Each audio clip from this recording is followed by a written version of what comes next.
You're listening to Improv-ing Business, where personal and business finance take a front row seat.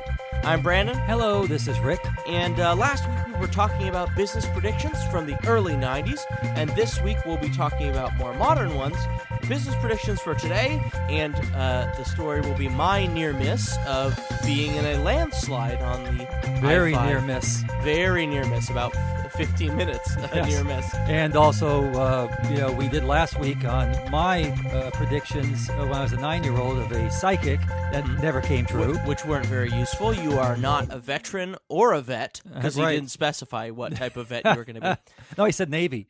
Oh, he said Navy. Yeah, right. Oh, well, that's a good guess, because your dad was in the Navy. Right. But this week we're going to be looking at the story of the flash floods and the landslides that Brandon had a near miss, and what kind of predictions he used on weather service in order to get to Davis, California. Yeah.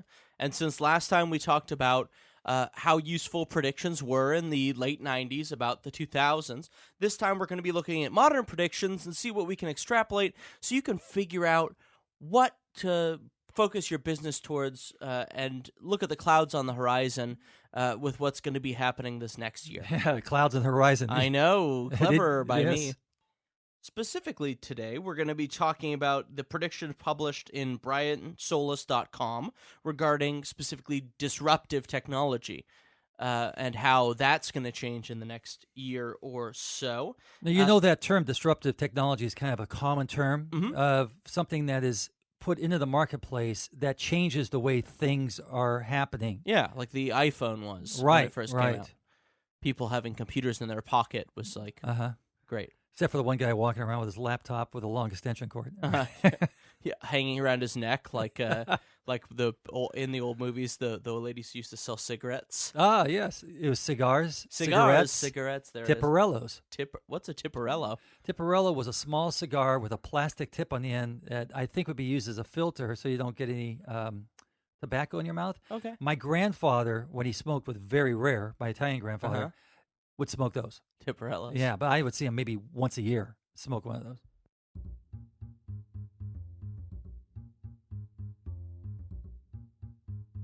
So, I was going up to Davis, California to visit my girlfriend, Sarah, who I met in college. So we travel back and forth. You know, sometimes she flies down, sometimes she drives down, whatever. She actually does... They have like a Facebook group where you can get people to ride with you who will pay you. Oh. So that's pretty cool.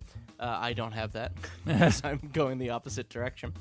But so I was going up for a weekend to hang out, and I had to drive through a part in California known as the Grapevine. It's one of the mountain ranges in California that separates Southern California kind of from the Central Valley, which is where all the farming comes from if you're not from California. If you drink almond milk, 80% of almonds are grown in California in the Central Valley area. So, yeah, you probably indirectly know about the Central Valley. So I was driving up. I got up fairly early for me because I'm sure checking traffic conditions and weather predictions and everything. Well, yes. I checked traffic conditions because I used my Maps app on my iPhone. But I didn't check weather because, as most people who have seen Baywatch know, California doesn't have weather. We're 75 and sunny year-round, which isn't exactly true. There is some minor weather in the winter, but I thought I was safe because it was a little earlier, October. There's no chance of snow being up in the Grapevine. So I didn't check anything. And actually, earlier in the day, I was getting permits for our home that we're expanding the bathroom. Pasadena house that we've talked about on the show. And I was really angry because it was taking me... I was at this permit center for like 4 hours. Yeah. Which anyone who's gone to any city permit center knows is pretty standard. They should serve popcorn. They should. Some bars do that, you know. Right, they should do that with it.